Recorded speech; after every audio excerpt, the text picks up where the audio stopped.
El Colegio de México y el Centro de Estudios Internacionales presentan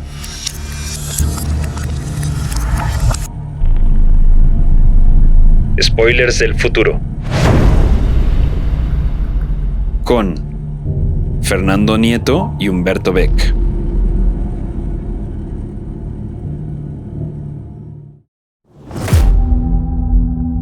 Estamos aquí para procrear, no somos concubinas, geisas ni cortesanas.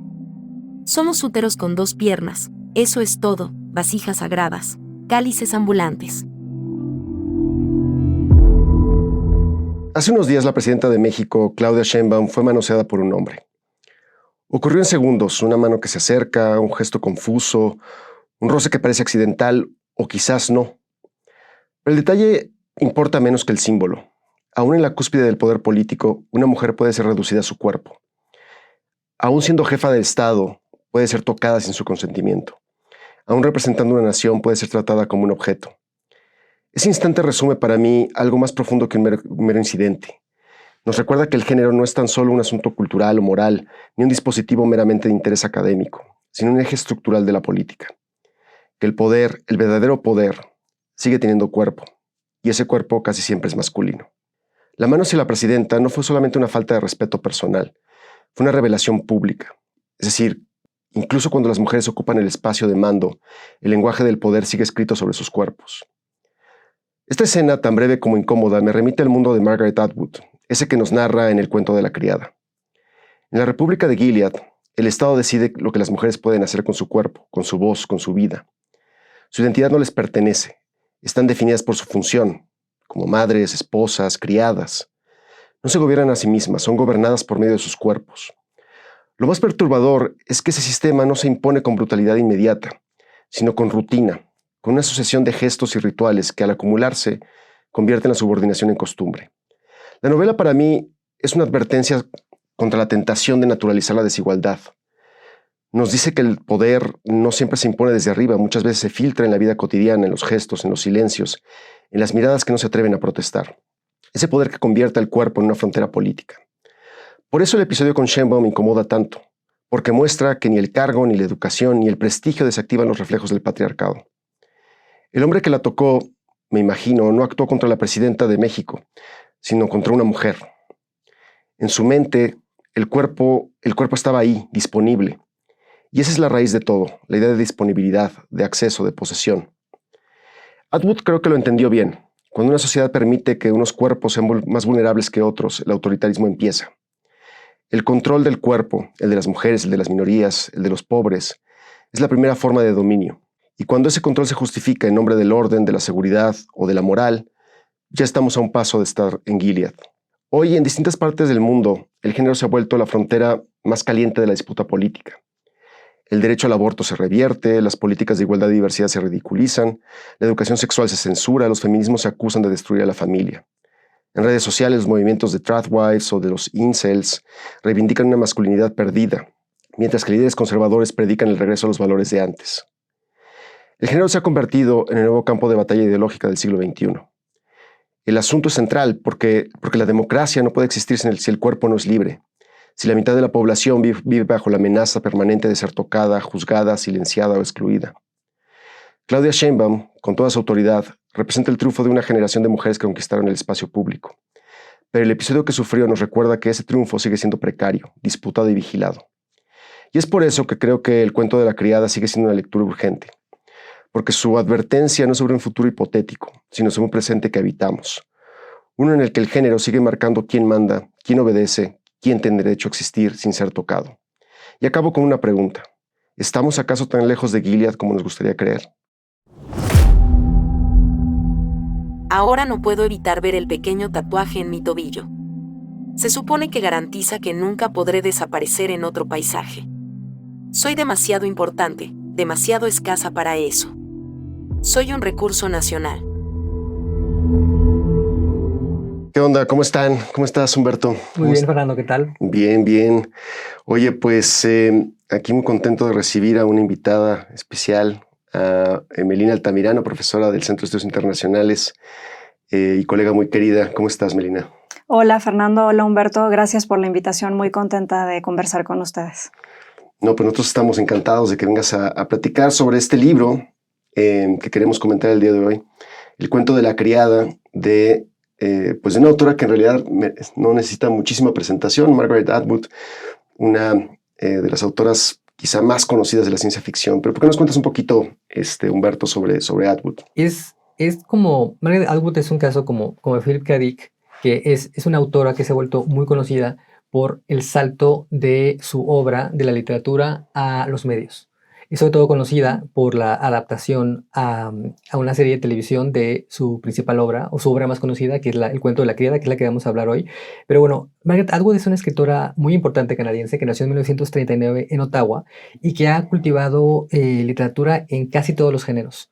Ha escrito, bueno, no solo novelas como El cuento de la criada, sino también cuentos, poesía, ensayos. Tiene, por ejemplo, un ensayo muy interesante que es sobre los temas de la literatura canadiense. Ella dice que los temas de la literatura canadiense son la sobrevivencia y la naturaleza salvaje. Que toda la literatura canadiense se puede reducir a uno de esos dos temas. Pero es sobre todo conocida por sus obras de ficción especulativa, como The Handmaid's Tale de 1985, que es una especie de distopía sobre la posibilidad de un futuro opresivo en términos de género. Aunque en general sus obras tratan sobre esta mirada crítica sobre la condición humana, sobre las estructuras de poder y con un enfoque muy particular en el papel de la mujer en la sociedad. Por eso Margaret Atwood es una de las principales escritoras feministas contemporáneas, quien de hecho acaba de publicar hace unas semanas su autobiografía, que es el nuevo género que ahora está cultivando, sus memorias que acaban de salir, que es muy importante porque ahora trata el tema del género en relación a su propia condición como mujer escritora.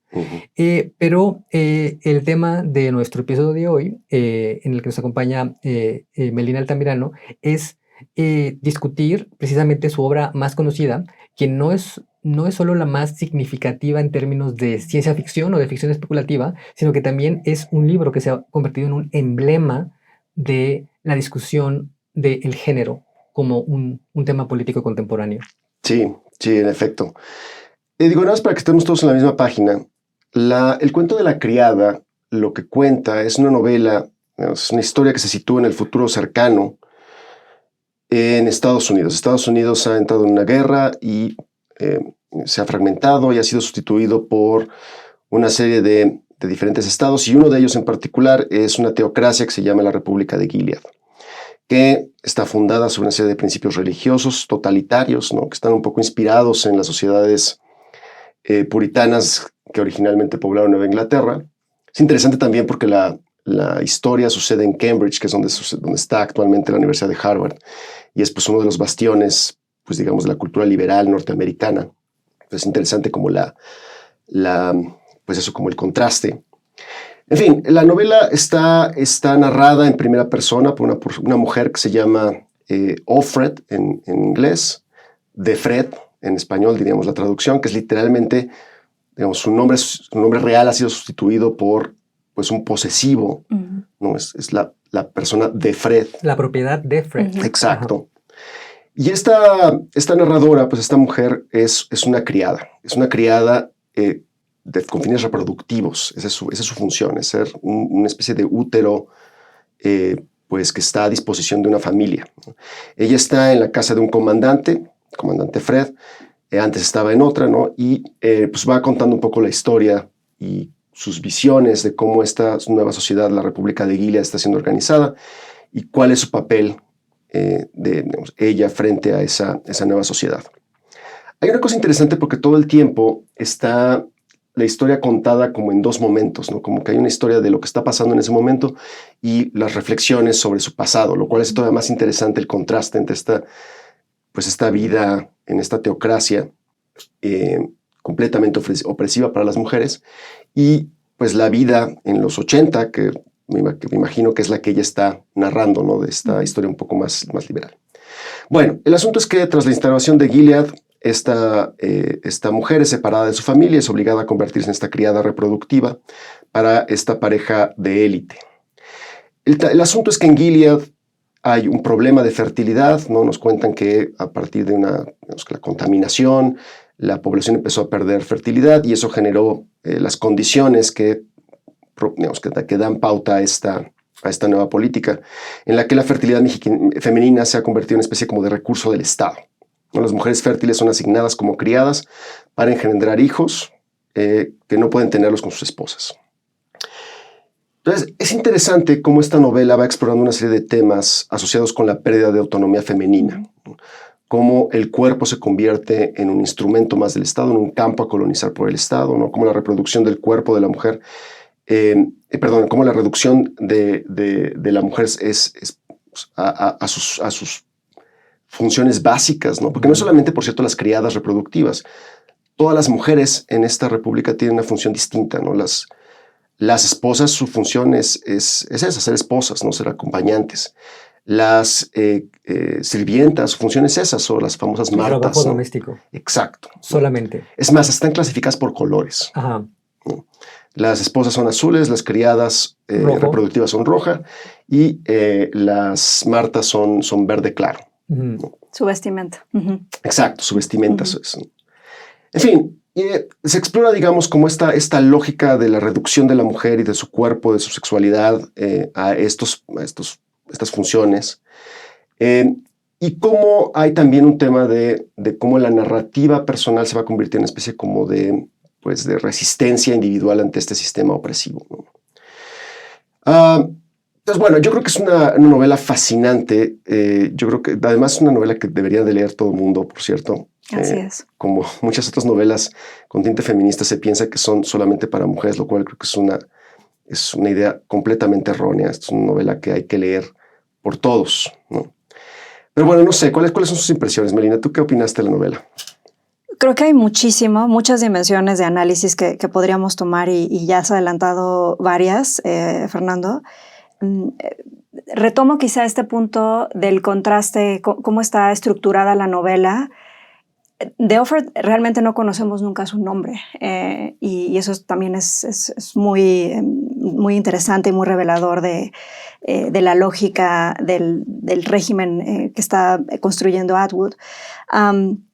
Pero esta reflexión que hace mirando hacia atrás, hacia lo que era su vida cotidiana y los derechos que se daban por sentados. O sea, por la libertad, y vamos a hablar quizá de eso más adelante, pero la libertad económica, para empezar, que tenían las mujeres de participar en el mercado laboral, de escoger una ocupación, de formar un patrimonio y luego tomar toda una serie de decisiones sobre su vida privada, y cómo, digamos, esa normalidad no se consideraba en riesgo, ¿no? En estas reflexiones que hace Offred.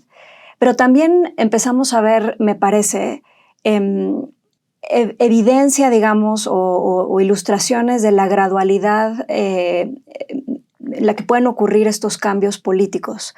Porque la mamá de Offred, nos cuenta Atwood, es una mujer muy conservadora que de hecho tiene una visión sobre pues, lo deseable que sería cambiar algunas cosas, disminuir quizá las libertades que digamos, ya están muy generalizadas. Por ejemplo, la libertad de prensa. Hay toda una serie de argumentos muy interesantes sobre la pornografía, por ejemplo. Atwood ha hablado sobre eso en entrevistas posteriores. Pero empezamos a ver cómo estos movimientos tradicionalistas empiezan a ganar terreno. No les vamos a contar qué pasa después en la obra, pero digamos, todos estos movimientos que buscan, digamos, ir hacia atrás y reducir los derechos llegan a ser bastante perniciosos para las personas que los impulsaron, en las mujeres que los impulsaron también en un primer momento. Entonces, bueno, tomaría ese primer contraste que dices que es muy interesante y que está a lo largo de toda la novela. Es una realidad actual, el pasado, que de hecho creo que se parece bastante a nuestros propios contextos y cómo eso va cambiando poco a poco, casi sin darse cuenta. Sí, sí. Hay una cosa que me parece muy interesante en esta novela, es que los personajes femeninos son súper interesantes. Y menciono tres, ¿no? Desde luego está de Fred, ¿no? El personaje principal y cómo está viviendo su rol en esta sociedad y sus pequeñas resistencias, ¿no? ¿Se acuerdan de esta escena de la mantequilla, por ejemplo, ¿no? Cuando se unta mantequilla en la cara, porque ya no existen los cosméticos, ¿no? Estas cosas, ¿no? Se piensa que es una cosa de vanidades innecesarias, ¿no? y cómo el untarse mantequilla en la cara se convierte en un acto de resistencia, ¿no? Ella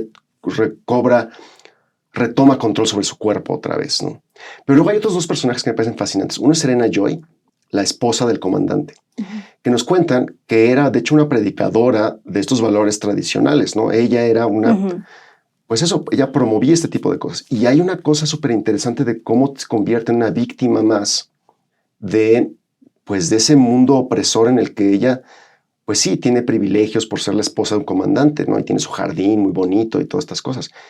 Pero en última instancia, ella no es otra cosa más que otra ficha más de este mundo opresor. Y otra, por cierto, es la que todo el tiempo estamos escuchando de ella, por cierto, que es la tía Lidia.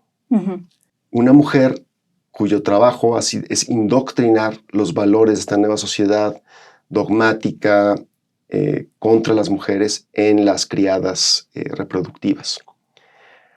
Entonces, nada, hay unos personajes que me parecen fascinantes y que creo que le dan ese carácter muy interesante a la novela y de cómo muchas de estas cosas no solamente suceden lentamente, sino suceden con la complicidad de las mujeres.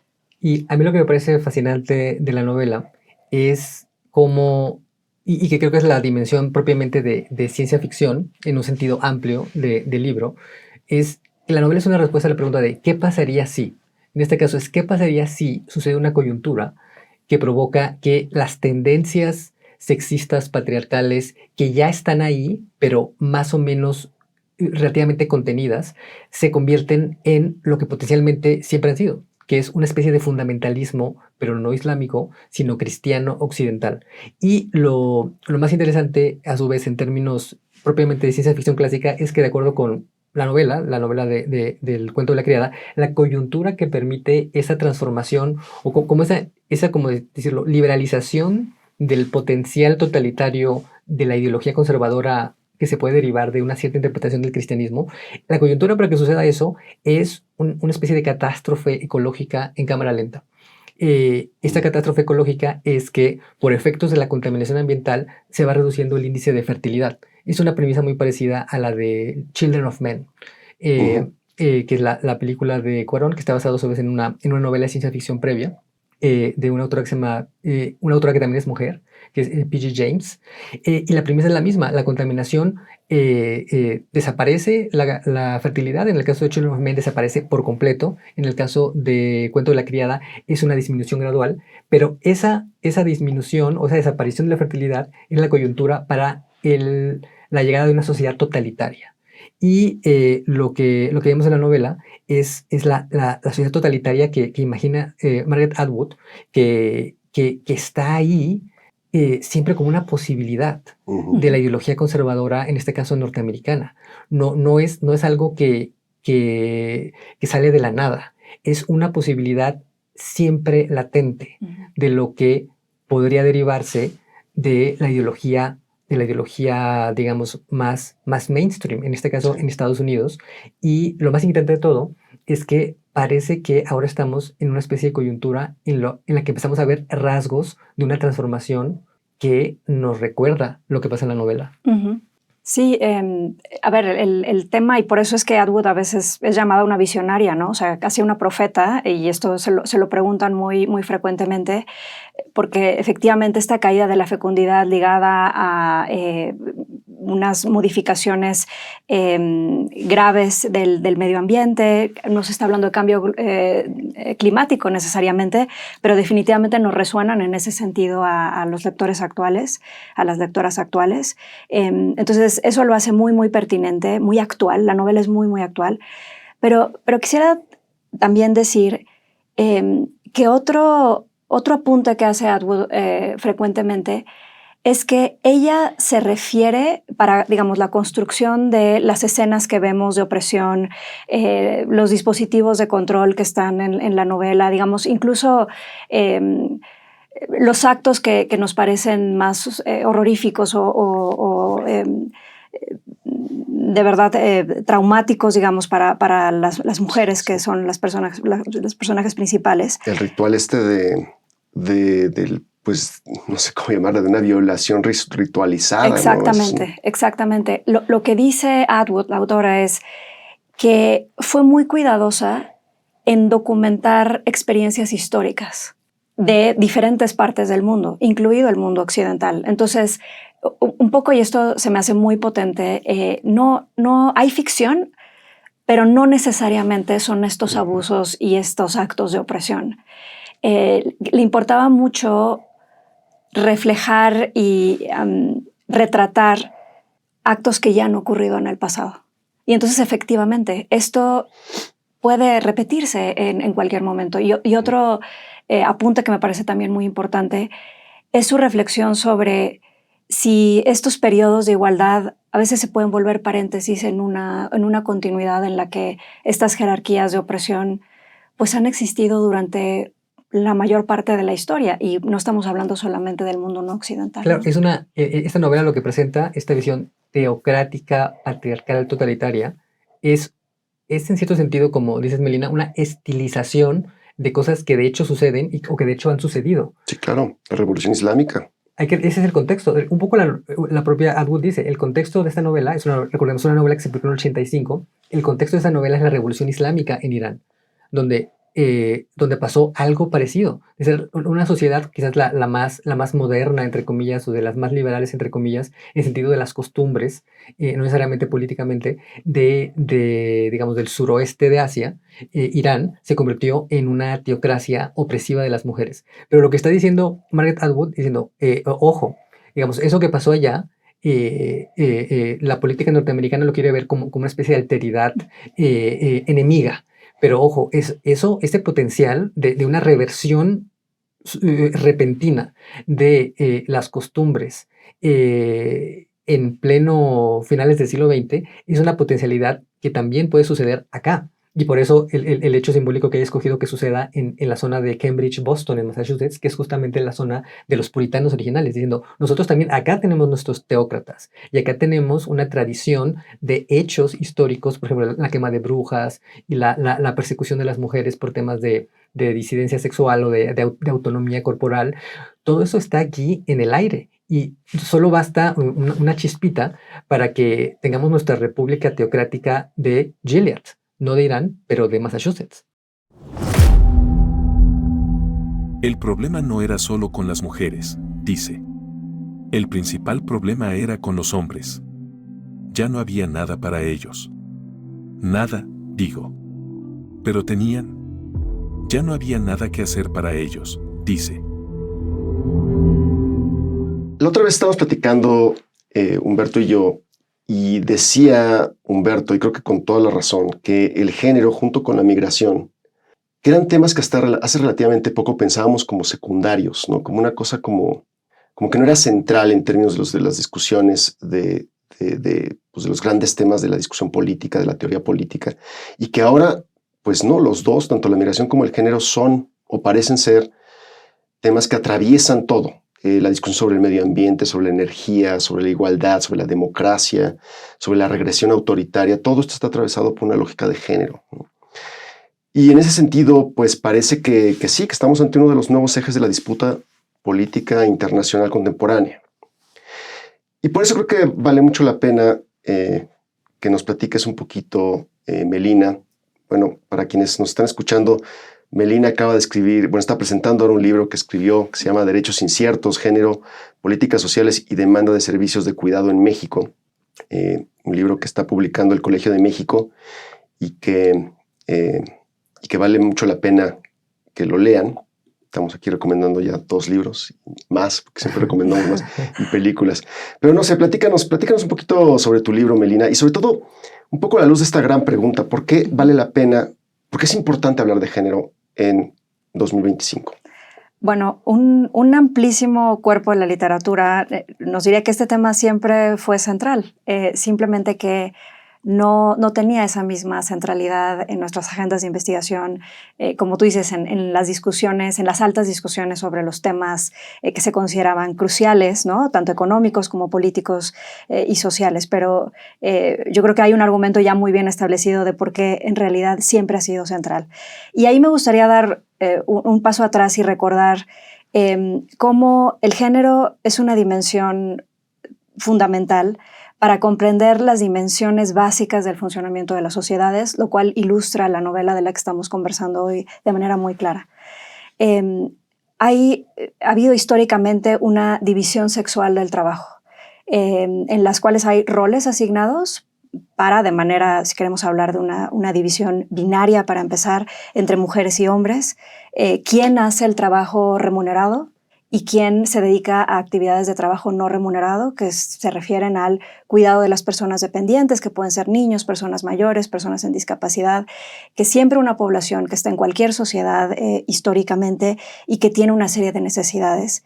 Pero también el trabajo doméstico, el trabajo de cuidar los hogares y realizar todas las tareas que permiten que pues, sostengamos la vida, ¿no? Y eso ha estado etiquetado y feminizado. Digamos, esa esfera, ese tipo de trabajo es la femenina.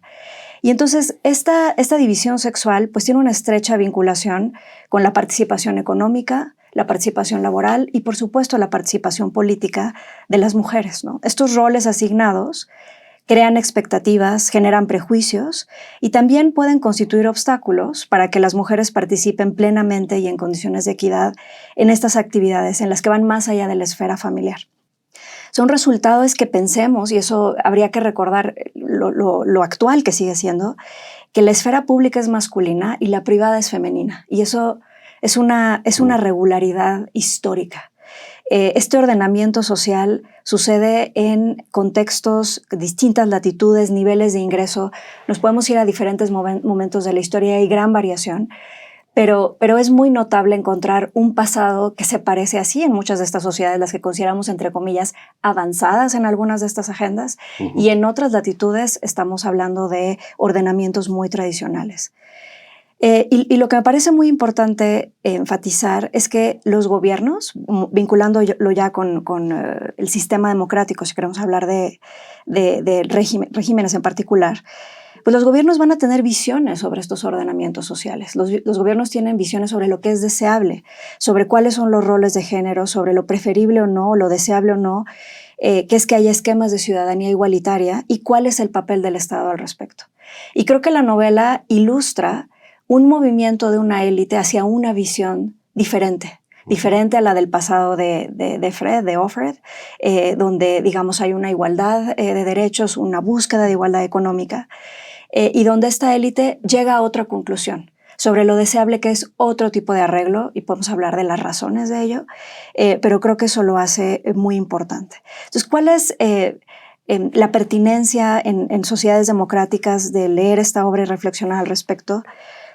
Pues yo creo que muchas, ¿no? Y una es lo importante de seguir debatiendo estos temas, de pensar en cómo articular agendas, y quienes consideramos que la ciudadanía igualitaria es un valor deseable para nuestras sociedades, pues es muy importante, me parece, participar en la esfera pública para, digamos, equilibrar estas posibles corrientes que, como decías Humberto, como decías Fernando, están ahí latentes. Hay una cosa que acaba de decir Melina que creo que es importante rescatar, ya la decíamos en la sección pasada, y es que uno de los temas con los que juega Atwood es este contraste entre lo que fue y lo que es, ¿no? Y cómo se desliza la situación histórica de uno a otro. Y yo quisiera preguntarles, ¿ustedes ven en el momento actual una amenaza de retroceso en términos de los derechos de las mujeres, de los derechos de igualdad?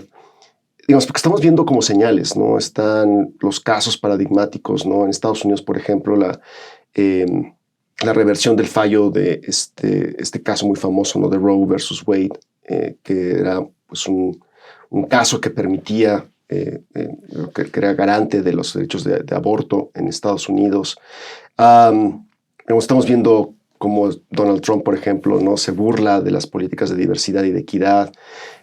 En fin, yo creo que, digamos, pregunto un poco hacia el aire si estamos viendo señales de esto que Atwood nos sugiere, de que Gilead está un poquito más cerca de lo que pensamos.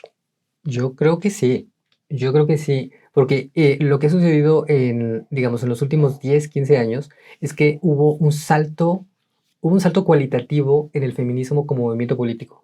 En términos, bueno, tanto cuantitativo y cualitativo. Cuantitativo porque se masificó, En parte yo creo que por efecto de los medios digitales que han logrado una politización más amplia, pero también en términos cualitativos, porque creo que la ola en la que estemos ahora del feminismo, ya que se habla de olas del feminismo, la primera, segunda, tercera, quizás cuarta, digamos, la ola en la que estemos ahora del feminismo, yo creo que es probablemente la que ha ido más hacia el fondo de la estructura excluyente de las instituciones públicas, que es justo lo que mencionabas, Melina. El tema de que por más que haya habido, digamos, un cierto aumento un incremento en las actividades que pueden realizar las mujeres, una cierta tendencia moderada a la igualdad, ha habido en el fondo una persistencia estructural a vincular lo público con lo masculino y lo privado con lo femenino. Y yo creo que el feminismo contemporáneo ha tenido más éxito en visibilizar esta estructura básica excluyente en términos de género. Y ha tenido éxito en visibilizarla y ha tenido éxito hasta cierto punto en agritarla. Y hay un grupo que en términos numéricos probablemente es menor, pero que está muy organizado y que ve una amenaza existencial en el hecho de este agrietamiento de la estructura básica patriarcal o excluyente o discriminatoria en términos de género de la sociedad, de las instituciones de la sociedad occidental, y que está dispuesta a llegar a, como hemos visto en Estados Unidos, que está dispuesta incluso a casi arriesgar una guerra civil para que eso no suceda. Y yo creo que ahí está el riesgo, porque es un grupo que aunque es relativamente minoritario respecto en el caso de la sociedad norteamericana, que es la especulación, el contexto de la especulación de Atwood, aunque es relativamente minoritario, como lo ve como un riesgo existencial, está dispuesto a tomar medidas extremas. Y creo que ya estamos empezando a ver varios de los signos de lo que están dispuestos a hacer. Sí, así es. Y creo que, digamos, esto también lo podemos ver ilustrado en la novela. Al final de la novela es un cierre muy interesante y es una reflexión académica sobre la experiencia de Offred, de Fred. Y ahí precisamente nos enteramos de cómo pues estábamos en un momento particular, ¿no? Del régimen de Gilead y de una élite que posteriormente es removida, digamos, del régimen. Pero es precisamente lo que dices, Humberto, es un grupo inicialmente pequeño, pero que articula una visión de sociedad. Y creo que también nos ayuda a entender cómo estas intenciones autoritarias necesitan narrativas, necesitan soluciones a momentos de crisis, estas coyunturas, la que nos plantea la obra, que de nuevo nos resuena mucho con problemas actuales, cambio climático, caída de la fecundidad, etc. Y de cómo articulan, digamos, esta solución. Pudo haber sido otra, pero Atwood escoge, digamos, esta dimensión que es crucial para darle sentido. Y lo otro es decir, si bien que aparte en la novela podemos aprender de primera mano de uno de los arquitectos, ¿no? del régimen, ¿cuál era la intención? Hay casi, eso también es un tratamiento, me parece muy interesante, de complejizar a los personajes. Cuando escuchamos cuáles son las lógicas detrás de la arquitectura de este sistema, hay casi una buena intención como de resolucionar problemas que estaban ahí. Pero lo que es interesante también es cómo las demás personas se acomodan a estas narrativas y estas propuestas y visiones de una sociedad mejor. Tanto mujeres, como ya decíamos, pero también hombres. Sin que necesariamente hayan sido conservadores, tradicionalistas o crueles. Y eso también creo que nos enseña mucho sobre cómo estos modelos autoritarios y estos regímenes pueden instalarse y tener apoyo en la población de manera mayoritaria incluso. Sí. Que puede llegar a pasar. No, y es un punto muy importante porque yo sí veo reflejos en la cultura contemporánea. O sea, ya no solamente en términos políticos, digamos, estas grandes decisiones de las cortes y demás, sino en términos de lo que la gente ve en el día a día, lo que vemos en las redes sociales, de movimientos de personas que sí hacen una reivindicación de buena fe, si tú quieres, de esto, de los valores tradicionales, de que las mujeres tienen que tener cierto papel en la privacidad de sus casas, ¿no? que su rol es el de cuidar a sus familias.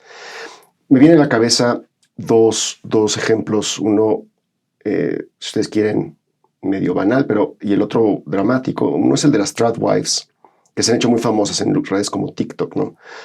Estas mujeres, sobre todo jóvenes, blancas, por cierto, en su mayoría, que eso hacen videos, ¿no? Como haciendo pan desde el principio, lo cual, por cierto, me lleva a una de las imágenes de la novela de Atwood, ¿no? Como esta cosa de que, ¿recuerdan esta parte en la que habla de las artesanías y del pan y dice, es que esto es lo que les gusta a ellos, ¿no? Como las cosas hechas tradicionalmente. Bueno, pues es un poco la misma lógica, ¿no? Estas personas que se graban haciendo videos, pues, que nos parecen un poco ridículos, la verdad, haciendo queso desde la nada, ¿no? Así como que a mi esposo se le antojó un sándwich, entonces me puse a hacer el pan desde el principio, casi que molí el trigo, ¿no? Hice el queso, ¿no? Curé la carne, etcétera, ¿no? Pero bueno, que en el fondo lo que nos habla es de personas, mujeres, que están dispuestas a reivindicar muy públicamente una visión súper tradicionalista del rol de las mujeres en la sociedad. Y el otro ejemplo que quería mencionar, que es un ejemplo más dramático, es el de los incels, que es la otra versión, la de los hombres, sobre todo hombres jóvenes, que, digamos, el incel es una palabra que es una abreviación de célibes involuntarios. Es decir, hombres que dicen, o sea, que ellos quisieran tener una pareja, que quisieran tener una vida sexual y amorosa con mujeres, pero que se han convencido de que ellos no son objeto del deseo, ¿no? de las mujeres. Y por lo tanto, su respuesta ante eso es una respuesta misógina. Es las mujeres son las culpables de que yo no tenga mi vida sexual, de que yo sea una persona incompleta, y por lo tanto se merecen mi violencia. Es una cosa terrible, por cierto. Hablando de recomendaciones de cultura popular, que no haya visto esta miniserie de adolescencia, véala, porque justamente habla de esto. Ya en términos más reales, pues acabamos de tener en México un caso que al parecer, dicen por ahí, tenía que ver con los incel, ¿no? Este chico en el CCH Sur que atacó a otro compañero y que al parecer también tenía como una impronta en sus redes sociales relacionada con esto de los incels. En fin, lo que veo son movimientos no solamente políticos, sino también culturales que creo que nos están señalando esto que tú mencionas, Melina, ¿no? O sea, cómo hay una reivindicación de estos valores culturales tradicionales que se sienten como perdidos, que necesitamos recuperar. Y yo creo que lo que habías mencionado antes, Fernando, que es la reversión del fallo de Roe versus Wade, que para quien no lo sepa, bueno, es este fallo de la Suprema Corte de Estados Unidos que había despenalizado el aborto en el ámbito federal en Estados Unidos. Esta reversión, yo creo que sí es un cambio institucional bastante significativo, porque es básicamente una descalificación del proyecto de la autonomía de las mujeres, en tanto sujetos individuales que pueden ser dueñas realmente de su cuerpo. Creo que no es algo menor, porque viene desde la principal autoridad jurídica, pero de Estados Unidos, pero por la forma en que está el sistema norteamericano, es una autoridad jurídica, política, filosófica, moral. Entonces, el que hayas revertido ese fallo, yo creo que sí es bastante representativo del cambio de los tiempos. Recuerdo, por ejemplo, en la novela, el cambio que sucede, que es el punto de inflexión para la llegada de la teocracia, es que las mujeres dejan de recibir su sueldo. Y no es que no es que dejen de ganarlo, aunque bueno, de hecho sí dejan de ganarlo, pero es que el dinero se lo empiezan a depositar a los esposos. Entonces la justificación es que, bueno, tú tienes tu dinero, pero lo tiene que administrar tu esposo. O sea, fue justamente en este cambio en la capacidad de administrar los propios recursos o el propio cuerpo, el punto de inflexión para la teocracia. Y yo creo que algo así es la reversión de Roe versus Wade en Estados Unidos. Pero tengo más de $2,000 en el banco, dije. Las mujeres ya no pueden tener propiedades, dijo ella. Es una nueva ley. ¿Has encendido la televisión hoy? Fíjate que algo que decías, Humberto, a propósito de Roe versus Wade, es la centralidad del cuerpo y sus funciones, en este caso la función reproductiva, ¿no? Y cómo eso está, digamos, justo al centro de toda esta discusión que estamos teniendo sobre el género, ¿no? Cómo el poder se proyecta sobre el cuerpo de las mujeres.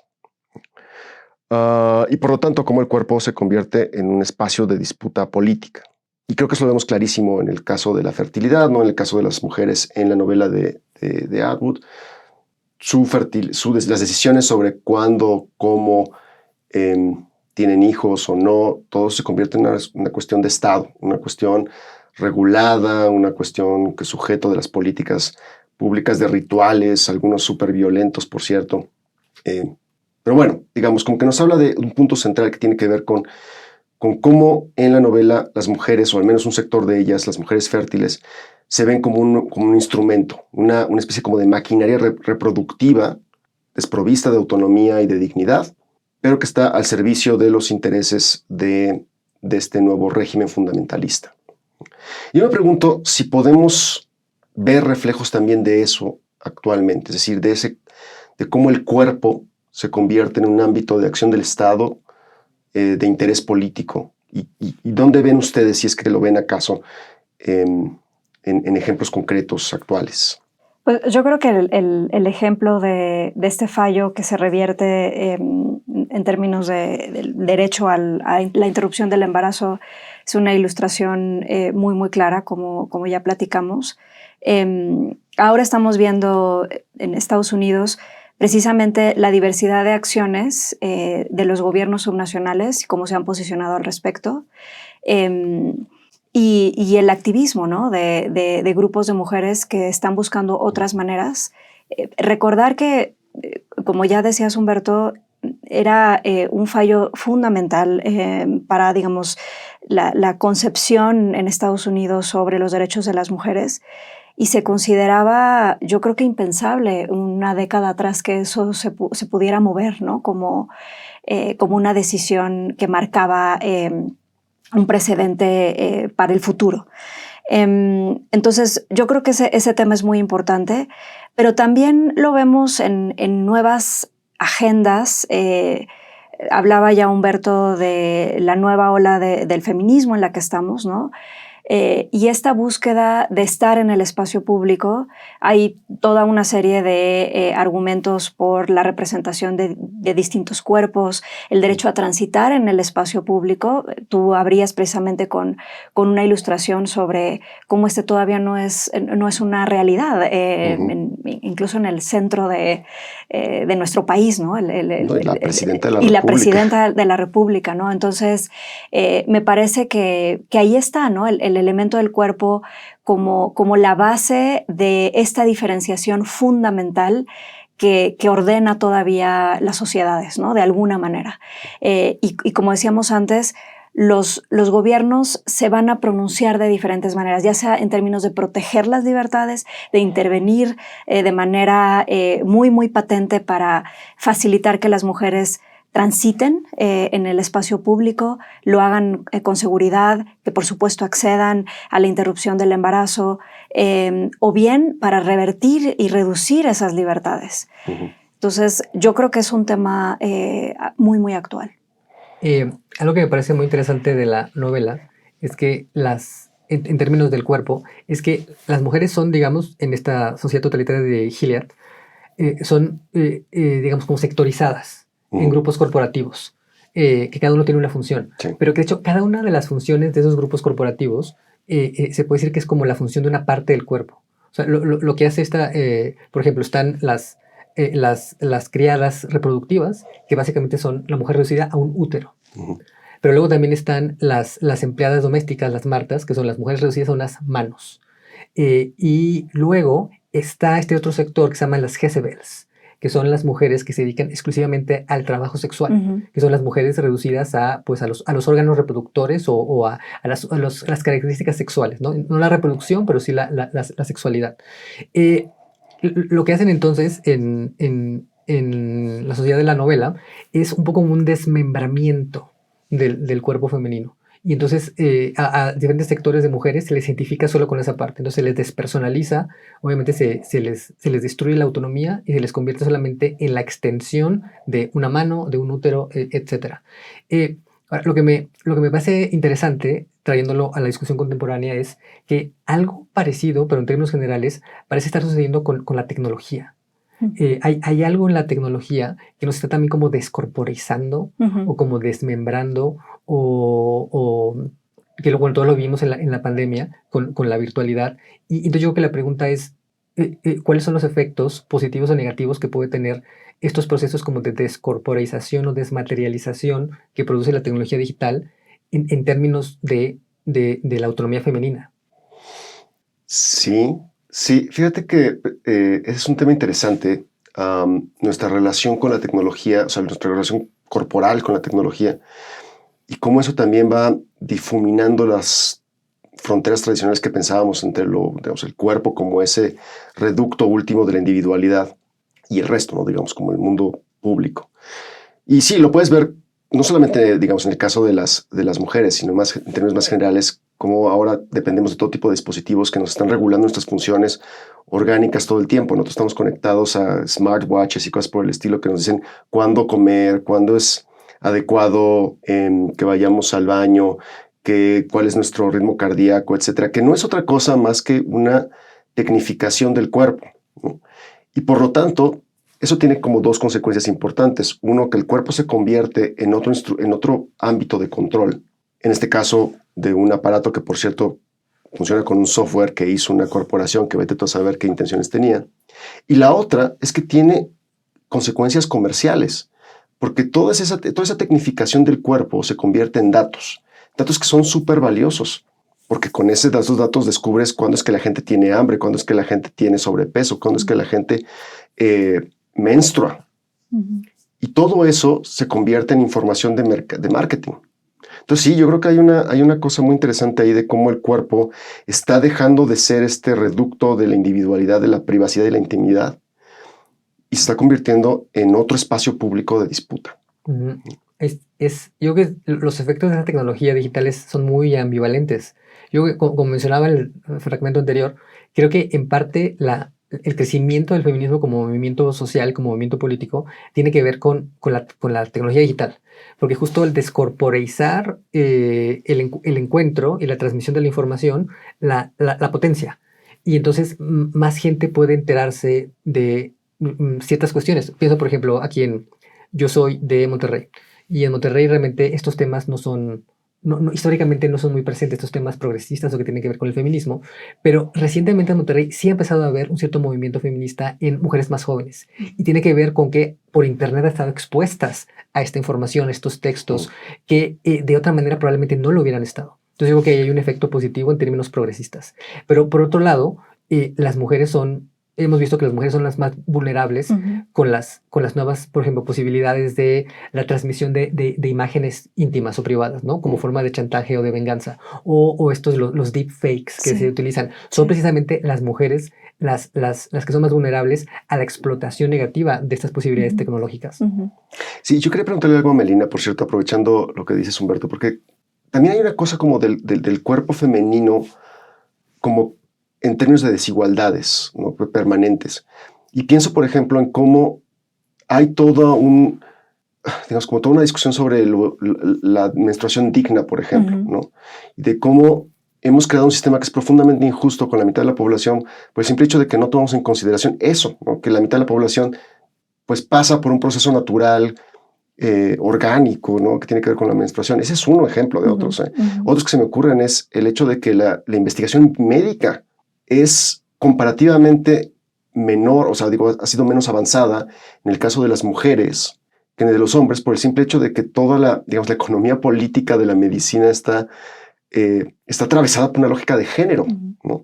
En la que pues sí resulta que es más importante resolver los problemas de disfunción eréctil, ¿no?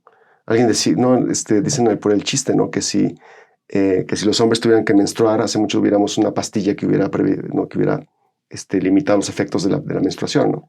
Entonces, claramente hay también una desigualdad de género en todas estas cosas, ¿no? Y de cómo las funciones corporales también se proyectan en estos otros ámbitos, ¿no, Melina? Sí, precisamente esta diferenciación, ¿no? entre las esferas y la desigualdad que existe entre la privada y la pública, pues tiene todas estas implicaciones, ¿no? también en la investigación científica, por supuesto, en la innovación tecnológica. Ya hablabas del tema de la menstruación, también podemos hablar de los temas que tienen que ver con el periodo reproductivo, si es que así lo eligen las mujeres, la lactancia. Hay investigación sobre cómo ha habido muy pocos avances tecnológicos al respecto de desarrollar, por ejemplo, dispositivos para la extracción de leche. Son discusiones que no forman parte de las consideraciones que tiene una buena parte de la población todavía masculina, no todos los hombres, pero definitivamente esta desigualdad que no es del 50-50, sino que es, digamos, todavía predominante en estas esferas de toma de decisiones, de cómo se distribuyen los recursos, de cuáles son los temas relevantes que atender tecnológicamente, pues también perpetúan desigualdades, ¿no? O sea, y eso también está investigado, como precisamente, como decías, Fernando, esta desigualdad en términos de las corporalidades se traduce también en desventajas laborales y económicas. ¿Son ellas lo suficientemente mayores como para recordar algo de antes? ¿Cuándo jugaban al béisbol en jeans y tenis? ¿Andaban en bicicleta? ¿Leían libros por su cuenta? Como platicábamos hace rato, Fernando, que habíamos conversado sobre cómo dos temas que todavía hace 10, 15 años parecían que eran un tema más, o como el tema del género y la migración, ahora en las esferas políticas, por lo menos de Occidente, se han convertido en el centro. Y ¿sabes? Creo que al final no son tan diferentes, en el sentido de que tienen un punto en común. Tanto el tema del género como el tema de la migración se unifican porque tiene que ver con algo común más profundo, que es lo que podríamos llamar las ansiedades demográficas. En las sociedades occidentales, bueno, yo creo que en todo el mundo, pero las que estamos más expuestos, que son las occidentales, los nuevos movimientos de derecha están muy alimentados por la ansiedad acerca de qué va a pasar con las poblaciones. El tema de género, el tema de la migración le preocupa a las derechas globales, esencialmente porque tienen miedo de que la población nativa, usualmente blanca, usualmente cristiana, ya no se reproduce. Y entonces va a ser sustituida por los migrantes que no necesariamente son blancos, no necesariamente son cristianos, que vienen de otras partes del mundo, pero que sí se reproducen. Y el tema del género les preocupa por muchas razones, pero yo creo que fundamentalmente también les preocupa porque el tema de la reproducción tiene que ver también, o el tema de la reducción de los índices de número de hijos, tiene que ver con que las mujeres pueden escoger, ahora cada vez más pueden escoger si tienen o no tienen hijos y cuántos hijos tienen, a qué edad los tienen. Y esto es algo que molesta a los sectores conservadores. Entonces aquí vemos cómo lo que unifica estas dos inquietudes de la migración y el género es la inquietud porque desaparezcan como grupo. Y algo que ellos consideran como una amenaza existencial. Y yo creo que esto es otra de las maneras en que la novela es muy lúcida, la novela de Margaret Atwood. No habla tanto de la migración, pero en el fondo lo que está detrás de toda esta república totalitaria, teocrática, es la respuesta a la ansiedad demográfica de que ya no hay manera de reproducirse o de que está reduciéndose la fertilidad. Y también es esta ansiedad, pero es la ansiedad de que desaparezca un grupo en particular. Claro. Hay una visión nuevamente de qué sociedad es deseable, de qué grupos pues deberían reproducirse y cuáles no. Y también eso nos lo muestra la novela. Después de que vemos lo oneroso y todo el sufrimiento que está asociado a que en el Gilead las mujeres que cumplen esta función como criadas, como madres, digamos, biológicas de los niños que puedan nacer en esta sociedad, hay una selección también, ¿no? De cuáles son los niños que son deseables, las niñas que son viables. Y sí tenemos, aunque quizá no lo aborda directamente la autora, me parece un entendimiento sobre que ciertos grupos quizá no serían los ideales en esta arquitectura de este nuevo régimen como los que se tendrían que perpetuar, me parece. Hay una, no se desarrolla mucho, pero sí hay como la insinuación de que también hay una cierta lógica eugenésica. Exactamente. Cuáles son los hijos que logran sobrevivir y cuáles no. Así es. Es un punto importante porque, digamos, de nuevo hablando de lo que sí pasó, en la historia, recordemos que sí hay instancias históricas en las cuales ha habido movimientos políticos que han abogado por una cosa muy similar a esta, es decir, de controlar la reproducción como una política de Estado, tanto en términos, por ejemplo, lo que hicieron los nazis en Noruega, de propiciar las uniones entre personas que se imaginaban racialmente óptimas, pero también esta cosa súper oscura de matar gente discapacitada que tenía. Estas cosas nos suenan como ciencia ficción, pero ciertamente son cosas que pueden pasar porque han pasado, en la historia. Y en ese sentido, hay una cosa que tú mencionas, Humberto, y que tiene que ver con cómo cada vez más vemos movimientos más activos. Y por cierto, una cosa que me parece fascinante en esto tiene que ver con cómo muchos de esos movimientos resuenan con jóvenes, hombres jóvenes. Ya mencionaba yo hace rato a los incels, ¿no? Pero, sin llegar a ese extremo, lo que estamos viendo en muchas sociedades democráticas, particularmente con la franja más joven del electorado, es que hay muchos hombres que están volcándose hacia la derecha, están cada vez más votando por partidos de extremistas que reivindican valores tradicionales, ¿no? Esto de las familias tradicionales con valores tradicionales. Y creo que eso es como parte del mismo fenómeno, de ya no solamente como estos liderazgos que están abogando por estos valores, sino que jóvenes, casi suena como un oxímoron, ¿no? Pero no, pues la verdad es que sí, son jóvenes que están abogando por retornar a una sociedad perdida, en buena parte también alimentados por una ansiedad, no necesariamente anclada en la fertilidad, pero una ansiedad axiológica, ¿no? Como de perder valores importantes. Y creo que aquí es importante recordar que, este punto que mencionas, Fernando, es otro de los muchos paralelismos que se han señalado entre el momento contemporáneo y hace un siglo, el momento de entreguerras de cuando surgieron los fascismos. El fascismo en su momento, en los años 20, 30, cuando surgió, se presentaba como una mezcla muy curiosa de retorno al orden, pero también como progreso y como superación de un problema. Y en el centro de la ideología fascista estaba esta reinterpretación de la masculinidad. Como hay que recordar que el fascismo surge en el contexto de la Primera Guerra Mundial, y en la Primera Guerra Mundial pasó algo muy, muy interesante, justo porque era una guerra total en la que participaron casi todos los hombres jóvenes, estaban de alguna manera involucrados en la guerra.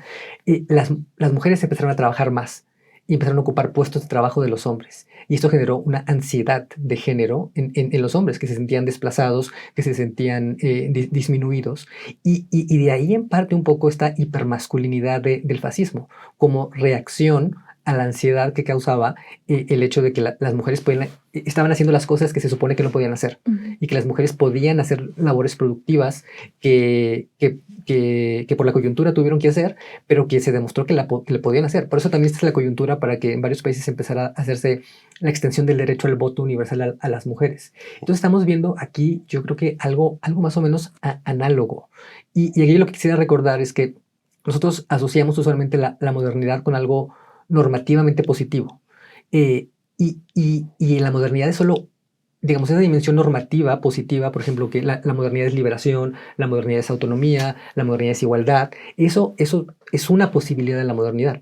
Pero igualmente modernos son fenómenos opresivos, como el totalitarismo. El totalitarismo es un fenómeno político que no existía antes, porque el totalitarismo es un tipo de opresión que solo puede existir en las circunstancias modernas de un Estado mucho más amplio que puede penetrar en la vida privada, en las circunstancias de una tecnología que permite el registro y la vigilancia de los ciudadanos. En ese sentido, también hay una posibilidad muy opresiva de la modernidad. Y ese es, por ejemplo, el atractivo que tuvo en Irán la revolución islámica, que se presentaba como una restauración de la tradición y del orden, pero también como un horizonte de progreso. Y es algo también de lo que nos dice Atwood, que fue presentado retóricamente la República de Gilead, como una restauración, pero también como una situación que se supone que iba a ser mejor para todos. Y yo empiezo a ver los indicios de ese tipo de retórica en varios de los movimientos de derecha contemporáneos, de esta otra como parte oscura de la modernidad. Sí. Y occidental, además. Y lo vemos también en la novela, justo lo que decías, este despliegue de un Estado muy fuerte que toma, digamos, los medios de comunicación, ¿no? O sea, los medios de comunicación son propaganda. Otro elemento también muy, muy revelador es cómo las mujeres ya no tienen acceso a la lectura, por ejemplo, no tienen permitido escribir. O sea, digamos, todas esas vías de aprendizaje, de conocimiento, están truncadas, ¿no? Precisamente. Y ese tipo de control tan específico, tan minucioso del comportamiento, de nuevo, solo puede existir en una sociedad moderna. En una sociedad moderna que tiene esas capacidades de organización social y que tiene esas capacidades de registro tecnológico. Y quisiera mencionar entonces que un fenómeno como el fundamentalismo, primero, no es algo que tiene que ver tanto con lo antiguo, aunque se presenta como una restauración de lo antiguo, es un fenómeno moderno. Porque en el mundo antiguo no había las capacidades para ese tipo de puesta en práctica de un control tan detallado del comportamiento. Y por otro lado, también creo que es importante señalar que el fundamentalismo, aunque digamos como la retórica de la política norteamericana, sobre todo occidental, estadounidense, lo vincula con un otro que son, los fundamentales siempre son los otros y usualmente musulmanes. Bueno, la lógica del fundamentalismo es una potencialidad de la propia tradición occidental y del propio cristianismo. Y por eso, de nuevo, por eso la novela la sitúa Margaret Atwood en la zona de Cambridge, Boston, en Massachusetts, que tuvo su propia experiencia de una especie de república teocrática, que al mismo tiempo era democrática, que se presentaba como el progreso, que se presentaba como el futuro, pero que estaba basada en la dominación, explotación e incluso exterminio de las mujeres. En el caso, por ejemplo, de la persecución de las brujas, ¿no? Que había un sector de mujeres que solamente eran mujeres mayores o que tenían ciertos comportamientos sospechosos, que eran de cierta autonomía o distancia, por ejemplo, no tenían una pareja masculina y que eso era interpretado en términos maléficos y por lo tanto tenían que ser exterminadas. Y lo que nos recuerda Atwood es que esas potencialidades fundamentalistas del cristianismo y de Occidente y de la modernidad están ahí siempre presentes. Sí, oigan, yo nada más quiero terminar con una nota un poco más optimista, porque creo que siempre terminamos estos episodios con una cosa un poco oscura, pero a ver, yo nos pregunto, y un poco, digamos, ya sé que es una pregunta muy complicada, pero ¿qué hacemos ante este escenario? O sea, ¿cuáles son los caminos de resistencia? Porque claramente la democracia, como la conocemos, no puede sobrevivir en un mundo donde la mitad de la población es reducida a sus funciones reproductivas, ¿no? Claramente no podemos avanzar en un mundo cada vez más libre si seguimos reproduciendo estos patrones de opresión patriarcal, ¿no? Pero ¿cómo resistimos ante esto? Mira, yo creo que hay un movimiento feminista muy fuerte. Se dice que es, digamos, de los movimientos más transformadores actualmente. El feminismo, digamos, podríamos ponerlo entre los primeros. Entonces yo creo que se están haciendo muchas cosas en todas las latitudes, digamos, para hacer conciencia, para reaccionar ante retrocesos, ante el surgimiento de este tipo de argumentos, de este tipo de discursos tradicionalistas. Y creo que también es momento de plantear estos temas en una reflexión pública más amplia. Como tú decías, Fernando, no son discusiones que competen solamente a las mujeres, son discusiones que nos conciernen a todas y a todos. Y creo que a partir de ahí hay un potencial enorme también de replanteamiento y de reflexión sobre las masculinidades, pero pensadas de manera amplia, pensadas en términos de su función social y política. Y creo que hay también una reflexión que se puede avanzar todavía mucho más desde los hombres, me parece. Y yo agregaría que algo que se tiene que hacer, más bien algo que no se tiene que hacer, es culpar al feminismo. Claro. Yo veo que hay una postura que se está volviendo cada vez más popular en sectores conservadores, pero también cada vez más de centro, que atribuyen la responsabilidad del ascenso de las nuevas derechas y los neofascismos al feminismo o al progresismo, cuando más bien el ascenso de la derecha es una confirmación de la importancia del movimiento feminista. Claro. No, sin duda. Y yo estoy de acuerdo. Yo creo que hay un montón de trabajo que hacer, un montón de reflexión y de trabajo personal, por cierto, que se tiene que hacer frente a los temas, digamos, de la división sexual, no solamente del trabajo, sino también de del poder, en fin. Y yo nada más remito así ya como último a esta frase en latín que se repite en la novela, ¿no? Nolite te bastardes carborum dorum, Ujú. ¿no? Que en español significa no dejes que los bastardos te hagan polvo, que es pues un llamado de Atwood a pesar de todo, hay que seguir resistiendo, hay que seguir protestando, porque esta cosa no puede dejar normalizarse la desigualdad. Y recomendar la secuela de Atwood, donde precisamente explora estos intentos, ¿no? De resistencia, los testamentos, ¿no? Que sería la siguiente lectura después de esta. Aún así, debe de ser un infierno ser un hombre así. Debe de ser muy silencioso. La democracia depende, en última instancia, de la autonomía del cuerpo y de la igualdad entre los géneros. Cuando el Estado o la religión reclama la potestad sobre el cuerpo, es decir, cuando decide quién puede gestar, quién puede amar, quién puede aparecer, lo que se erosiona no es solo un derecho individual, sino el principio mismo de la ciudadanía. Puesto así, el control sobre el cuerpo, la desigualdad de género y el autoritarismo no son tres temas distintos, son el mismo tema visto desde distintos ángulos. La lectura de Atwood y el trabajo contemporáneo de muchas investigadoras como Melina Altamirano en torno a las desigualdades de género en la política social y en otros ámbitos de la vida pública nos recuerdan que las estructuras del bienestar, de la educación o del cuidado no son neutrales. También son arenas de disputa donde se define qué vidas importan y cuáles se administran. En el próximo episodio del podcast hablaremos del problema de la conciencia a propósito de la famosísima novela Solaris del escritor polaco Stanisław Lem. Gracias por escucharnos. Esto fue Spoilers del Futuro. No olviden seguirnos, compartir y enviarnos sus sugerencias. Nos escuchamos pronto con otra historia del futuro que quizá ya nos alcanzó.